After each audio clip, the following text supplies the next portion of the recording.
আমি তন্ময়। আমি যখন ক্লাস ১-০ পড়ি তখন আমার বাবা মারা যায়। আমাদের আয়ের একমাত্র উৎস ছিল আমার বাবা। বাবা মারা যাওয়ায় সেটি বন্ধ হয়ে যায়। পরিবারের খরচ আর আমার পড়াশোনার খরচ চালানো খুবই কষ্ট হয়ে পড়ে। এবার আমাদের পরিবারের বর্ণনা দেয় আমার পরিবার। আমার মা, মেজো চাচা মনিরুল, ছোট চাচা শরীফুল থাকে। আমার ২ চাচাই বেকার। তারা তেমন পড়ালেখা করে নাই। আমার বাবার টাকায় তারা চলত। কিন্তু এখন বাবা মারা যাওয়ায় আমার পরিবার না খেয়ে মরার মতো অবস্থা হয়েছে। পরিবারের এমন খারাপ অবস্থায় আমার মা আমাদের বাঁচার চাবি হয়ে উঠেছে।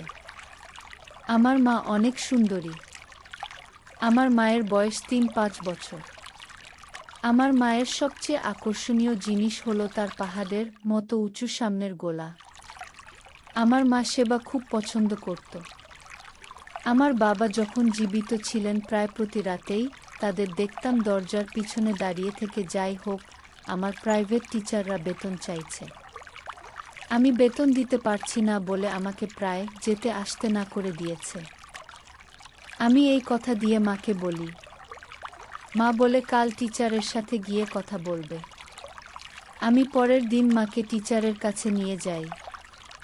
মা সেদিন সিল্কের নীল রঙের শাড়ি কালো রঙের হাত কাটা ব্লাউজের সাথে পরেছিল। চুলগুলো খোলা ছিল। মার বিশাল সামনের গুলো কোনোভাবে আটকে রাখতে পারছে না। অর্ধেক বাইরে বেরিয়ে আছে।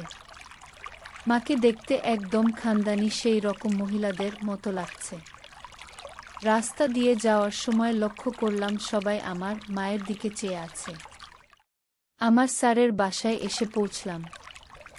স্যার আমার মাকে দেখে চোখ ফেরাতে পারছেন না। স্যারের সাথে মায়ের পরিচয় করিয়ে দিলাম। স্যার আমাকে অন্য রুমে গিয়ে বসতে বললেন। আমি অন্য রুম থেকে সারার মায়ের কথা শুনছি। মা বলল, ওর বাবা মারা যাওয়ার পর থেকে আমাদের পরিবারের অবস্থা খুবই খারাপ হয়ে গেছে। আমাদের কাছে কোনো টাকা নেই। তাই আপনি যদি আমাদের উপর দয়া করে আমার ছেলেকে বিনা বেতনে পড়ান তবে আমাদের অনেক উপকার হয়। স্যার বলল, দেখুন আমি কাউকে বিনা বেতনে পড়াতে পারবো না। তবে আপনি যদি চান আপনার জন্য একটি অফার আছে। মা বলল, কি অফার?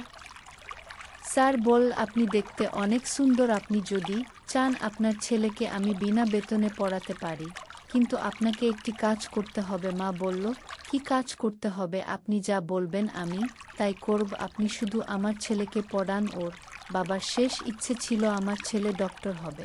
স্যার বল, আপনার ছেলেকে আমি ডক্টর বানাব, কিন্তু আপনাকে আমার সাথে শুতে হবে। আপনি আমার কথায় রাজি হলে আমি সব করতে পারি। প্রয়োজনে আমার কাছ থেকে টাকাও নিতে পারবেন। শুধু আমাকে সুযোগ দিতে হবে। আমি স্বরের মুখে এই কথা শুনে আকাশ থেকে পড়লাম। ইচ্ছে করছিল স্যারকে ধরে পুলিশের হাতে তুলে দিই। কিন্তু আমার মা যা বলল তা শুনে আমি অবাক হয়ে গেলাম। মা বলল, আপনার কথায় রাজি হতে আমার কোনো লজ্জা নেই। আমার ছেলে ভালোভাবে মানুষ হলেই হবে। ছেলেকে মানুষ করার জন্য আমি সব করতে রাজি আছি। এটা শুনে মনে মনে মায়ের জন্য শ্রদ্ধা জন্মাল। শুধুমাত্র মা পারে নিজেকে অন্যের হাতে ছেলের জন্য তুলে দিতে। স্যার বল, বেশ, আজ রাত ৮টায় আমার বাসায় চলে আসবেন। সারা রাত আমার সাথে থেকে সকালে টাকা নিয়ে যাবেন। মা খুশি মনে রাজি হয়ে আমাকে ডাক দিল। বলল, স্যার বিনা বেতনে পড়াতে রাজি হয়ে গেছে। আমি কিছু শুনিনি এমন ভাব করে স্যারকে ধন্যবাদ দিলাম আর স্যারের কাছ থেকে বিদায় নিয়ে বাসায় চলে আসলাম। বাসায় এসে আমি রাত ৮টার জন্য অপেক্ষা করতে লাগলাম। আর তা বাঁচতে দেখি মা সুন্দর করে সেজেগুজে বাইরে যাওয়ার জন্য ঘর থেকে বের হলো। আমি জিজ্ঞেস করতেই মা বলল, এক বন্ধুর বাড়িতে অনুষ্ঠান আছে, সেখানে যাচ্ছে। আমি বললাম, কখন ফিরবে? মা বলল, আজকে নাও ফিরতে পারি, কালকে ফিরব।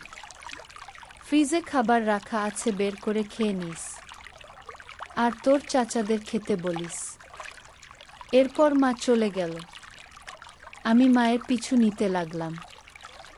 দেখলাম মাস্টারের বাসায় ঢুকলেন। স্যারের বাসা ছিল একতলা। আমি বাইরে দাঁড়িয়ে কাচের জানলার ভিতর দিয়ে দেখছি ভিতরে কি হয়। তার আগে মা আজকে কি পরেছে তার বর্ণনা দিয়ে নেই। মা আজকেও সিল্কের শাড়ি পরেছে, সাথে হাত কাটা ব্লাউজে একদম সুন্দরী লাগছে। মা হলুদ রঙের শাড়ি আর কালো রঙের ব্লাউজ পরে আছে। স্যার মাকে এক নজরে দেখে যাচ্ছে। মা বলল, শুধু কি দেখে পেট ভরবে নাকি কিছু করবেন? স্যার মায়ের জন্য এক গ্লাস ওই পানি ঢেলে মাকে খেতে বললেন। মা এক গ্লাস ওই পানি এক ঢোকে খেয়ে নিল। তারপর স্যার মায়ের কাছে গিয়ে মায়ের সামনে হাত দিলেন। এই দৃশ্য দেখে আমার বাবা যে রেগে যায়। তখন আমার আর বুঝতে বাকি রইল না স্যার কেন আমাকে বিনা বেতনে পড়াতে রাজি হলেন। তারপর মাস্টারের কথামতো স্যারের সেবা করতে লাগলেন। আমি মায়ের এরকম অবস্থা আর দেখতে পারলাম না। পকেট থেকে ফোন বের করে মা আর স্যারের কিছু ছবি তুলে আমি বাসায় চলে আসলাম। বাসায় এসে শুধু মায়ের কথা চিন্তা করছিলাম। মা আসারের যা দেখলাম সেগুলো বিশ্বাস করতে পারছিলাম না। পরের দিন মা বাসায় আসল দুপুর 2টায়। মায়ের হাঁটতে কষ্ট হচ্ছিল। মাকে দেখে অনেক ক্লান্ত লাগছে। মা স্নান সেরে আমাদের খাবার দিল। আমি খাবার খেয়ে স্যারের কাছে পড়তে গেলাম। স্যার আমাকে দেখে আমার হাতে 1000 টাকা দিয়ে বলল, এগুলো তোর মাকে দিবি। আমি জিজ্ঞেস করলাম, এগুলো কিসের টাকা? স্যার বলল, তোর মায়ের উপর খুশি হয়ে তোদের এই টাকা দিলাম। আমি টাকা নিয়ে বাসায় চলে আসলাম।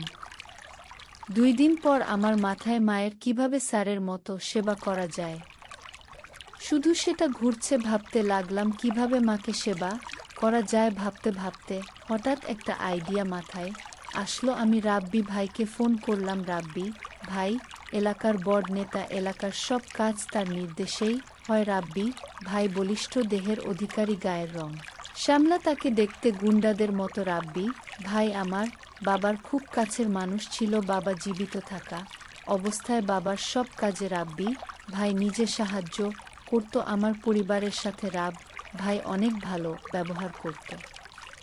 ছোটবেলা থেকেই আমি রাব্বি ভাইদের সাথে অনেক ফ্রি ছিলাম। আমরা দুইজন একসাথে ক্রিকেট খেলতাম। তাকে বিকালে দেখা করতে বললাম। বিকেলে রাব্বি ভাইদের সাথে দেখা করলাম এবং একটা দারুণ প্ল্যান করলাম। রাব্বি ভাইকে ফোনের সব ছবিগুলো দেখি। আম্মুকে ব্ল্যাকমেল করতে বললাম। আমি রাব্বি ভাইকে পুরো প্ল্যানটা বুঝিয়ে বললাম, তুমি বিকেলে তোমার 2জন বন্ধুকে নিয়ে আমাদের বাসায় যাবে, গিয়ে আম্মুকে ভয় দেখাবার ছবিগুলো দেখিয়ে আর আম্মুকে জোর করবে। ঠিক সে সময় আমি মায়ের রুমে ঢুকব। তুমি তখন আম্মুকে বলবা আমার সাথে সেবা করতে। আম্মু যদি না করে তাহলে আম্মুকে ছবিগুলো নেটে ছেড়ে দেওয়ার হুমকি দিবে। রাব্বি ভাই আমার প্ল্যান শুনে খুশি হলেন। আমি রাব্বি ভাইকে বললাম, এভাবে তুমিও আমার মায়ের সেবা করতে পারবে। আমি আমার মাকে সেবা দিতে পারবো। রাব্বি ভাই বলল, তোর প্ল্যান আমার ভালো লাগছে, কিন্তু তোর চাচার বাসায় থাকলে। আমি বললাম, চাচুরা বিকেলে বাসায় থাকে না, বিকাল 4টায় বাসা থেকে বের হয়, রাত 8টায় বাসায় ফিরে। রাব্বি ভাই বলল, বাহ, তোর মায়ের সেবা করার জন্য এটা অনেক সময়।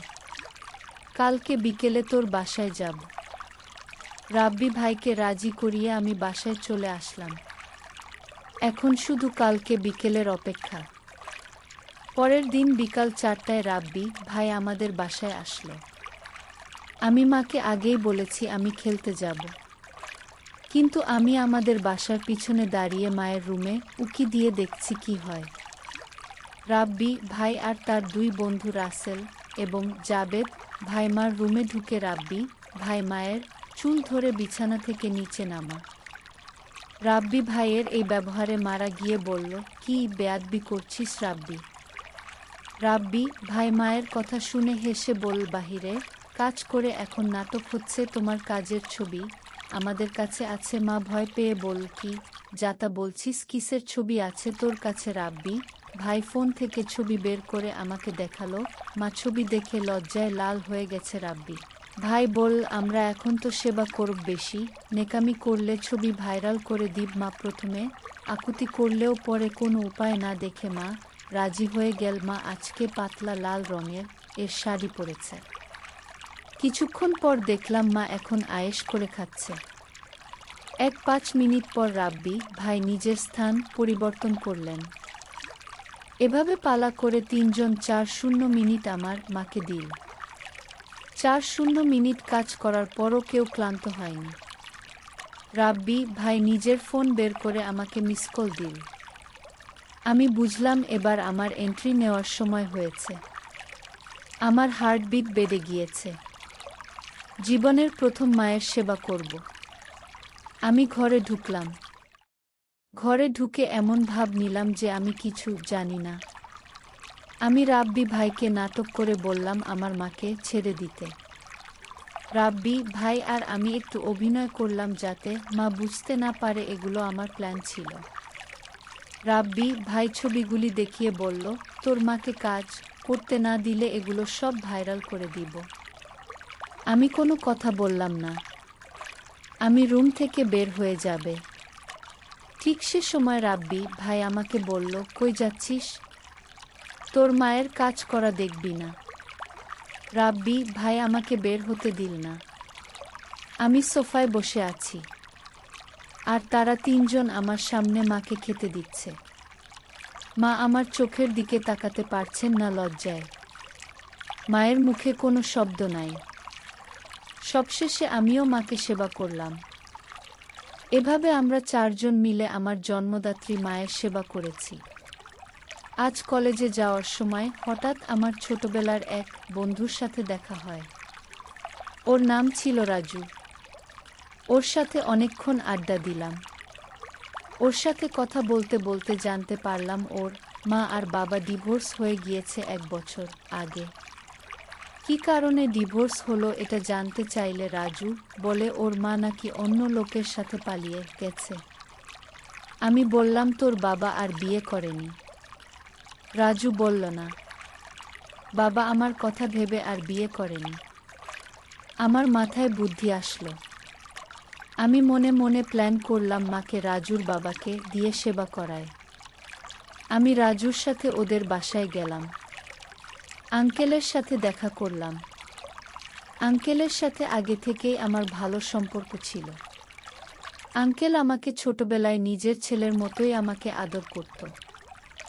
আমি আঙ্কেলের কাছে গিয়ে বসলাম। রাজু তখন হাত মুখ ধোয়ার জন্য বাথরুমে গিয়েছিল। আমি আঙ্কেলকে মজার ছলে জিজ্ঞেস করলাম, আঙ্কেল আপনি আপনার জীবন এভাবে নষ্ট করছেন একটা বিয়ে করে নিলেই তো পারেন। আঙ্কেল বল, বিয়ে তো করতে চেয়েছিলাম, কিন্তু পরে রাজুর কথা চিন্তা করে বিয়ে করিনি। আমি বললাম, আরে আঙ্কেল, তাই বলে আপনি আপনার এ সময় এভাবে নষ্ট করবেন? কিছু যদি না মনে করেন আপনাকে একটা বুদ্ধি দিই। আমার কাছে সেরকম একজন আছে, কিছু টাকা দেন, আমি তার সাথে আপনার সঙ্গমের ব্যবস্থা করে দিচ্ছি। আঙ্কেল রেগে গিয়ে আমাকে ধমক দেয়। আমি আঙ্কেলকে বললাম, আঙ্কেল আমি আপনার কষ্ট বুঝি। আপনাকে আমার বন্ধু ভেবেই আইডিয়াটা দিলাম। এখন আপনি ভেবে দেখেন আপনি এভাবে আপনার সময় নষ্ট করবেন না। কিছু টাকার বিনিময়ে নিজেকে শান্ত করবেন। দেখলাম আঙ্কেল গভীর ভাবনায় ডুবে আছে। আমি আঙ্কেলকে বললাম, আপনি রাজুকে নিয়ে চিন্তা করবেন না, কোনোভাবে জানতে পারবে না। আমি আপনাকে কথা দিলাম। আঙ্কেল বল, তুমি যখন এত করে বলছো তখন ঠিক আছে। কত টাকা লাগবে তোমার? আমি বললাম 1,5,000 টাকা দিলেই সারাদিনের জন্য আপনার। আঙ্কেল আমার কথায় রাজি হয়ে গেল। আমি আঙ্কেলকে বললাম তার সাথে কথা বলে আমি আপনাকে সময় আর জায়গা ফোনে জানাব। এই বলে আমি রাজুর বাসা থেকে খুশি মনে চলে আসলাম। আর মনে মনে ভাবলাম আজ মাকে ভালোভাবে সেবা দেওয়ার পরেই সারপ্রাইজ দেব।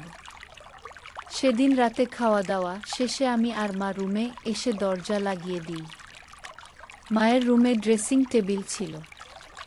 মা ড্রেসিং টেবিলের সামনে গিয়ে দাঁড়াল। আমি হেসে মাকে বললাম, ও মা, তোমাকে একটা কথা বলতে ভুলে গেছিলাম। তোমার জন্য একজন ঠিক করেছি, সারাদিন তার সেবা করবে, আর আসার সময় 5,000 টাকা নিয়ে চলে আসবে। মা বলল, সাবাস বাবা, অনেকদিন ধরে বাইরের মানুষের সেবা করি না। আমি বললাম, রাজুকে তো চিনি, আমার বন্ধু, ওর বাবা তোমাকে দিয়ে সেবা নিতে চায়। আমি বলিনি তুমি আমার মা, আমি তার কাছে তোমাকে অন্য মহিলা বলে পরিচয় দিয়েছি। মা বলল, ভালো করেছিস বাবা, তো কখন যাব তার কাছে? আমি বললাম, এই তো সন্ধ্যায় এক হোটেল ভাড়া করে রাখবে, সেখানে সারারাত সে তোমাকে দিয়ে সেবা নিবে। আমি রাজুর বাবাকে ফোন দিয়ে জায়গা আর টাইমের কথা বলে দিলাম। রাজুর বাবা বলল, তার সাথে তার এক বন্ধু থাকবে। আমি জবাব দিলাম, দুজন মিলে সেবা নিলে টাকা ডাবল দিতে হবে। রাজুর বাবা ঠিক আছে বলে রেখে দিল। সেদিন বিকেলবেলা মা রেডি হচ্ছে, আমি মায়ের ঘরে গেলাম। মা আমার সামনে সম্পূর্ণ হয়ে দাঁড়িয়ে আছে। আমাকে সিলেক্ট করে দিলাম। আজকে কি পরবে? মা আমার কথামতো রেডি হয়ে নেই। মায়ের ঠোঁটে গাঢ় করে লিপস্টিক দিয়ে চুল খোলা। আমি মাকে নিয়ে হোটেলের উদ্দেশ্যে বাসা থেকে বের হলাম। ছোটকা বাসায় ছিল না। আমেজকাকে বলে গেলাম, আজ এক বন্ধুর বাসায় অনুষ্ঠান আছে, আজ রাতে মা আর আমি কেউই বাড়ি আসবে না। ফ্রিজের সব রান্না করা আছে, খেয়ে নিও। সন্ধ্যা 7টা বাজে। আমি আর মা ট্যাক্সিতে করে হোটেলের দিকে যাচ্ছি। ড্রাইভার বারবার লুকিং গ্লাস দিয়ে মাকে দেখছে। তাকাবে না কেন? গাড়িতে এমন একজন থাকলে রাস্তায় কি আর মন থাকে? আমি ড্রাইভারকে শুনিয়ে শুনিয়ে মাকে বললাম, আমাদের মা। ছেলের কান দেখে ড্রাইভারের মুখ দিয়ে জল পড়ছে। কিছুক্ষণের মধ্যেই আমরা হোটেলের কাছে পৌঁছে গেলাম। মা সামনের মাঝখানে টাকা রেখে ড্রাইভারকে বললাম টাকা মায়ের কাছ থেকে নিতে। ড্রাইভার হাত বাড়িয়ে টাকাটা নেওয়ার চলে একবার দিল। আমরা হোটেলের রুমে ঢুকলাম। রাজুর বাবা আমাদের জন্য বসে আছে। রাজুর বাবা মাকে দেখে হা হয়ে আছে। আমি বললাম, আঙ্কেল, আগে পেমেন্ট করে তারপর যা ইচ্ছে তাই করবেন। আর আপনার বন্ধু কই? রাজুর বাবা বলল, একটু বাথরুমে গেছে। এখন একটু রাজুর বাবার বর্ণনা দিয়ে নেই। রাজুর বাবার নাম রফিক হাসান। তিনি রিটায়ার্ড আর্মি অফিসার। শ্যামলা বর্ণের 4-5 বছরের এই আর্মি অফিসারের শরীরে প্রচুর শক্তি আছে, তাতে কোনো সন্দেহ নেই। রফিক সাহেব মাকে নাচতে বললেন। আমি একটা গান প্লে করে দিলাম। মা গানের বিটের তালে তালে নাচ শুরু করল। ঠিক এই সময় বাথরুম থেকে বের হয়ে আসলেন রফিক সাহেবের বন্ধু। তার বন্ধুকে দেখে আমার আর মায়ের চোখ কপালে উঠে গিয়েছে। রফিক সাহেবের বন্ধু আর কেউ নয়, আমার ছোটকা। ছোটকাকে দেখে মা তাড়াতাড়ি শাড়ি ঠিক করে নিন। ছোটকা রেগে গিয়ে আমাদের গালি দিতে লাগলো। আমি ছোটকাকে বোঝাতে লাগলাম। ছোটকাকে বললাম, মা যদি এসব না করতো তাহলে আজ আমাদের পথে বসতে হতো।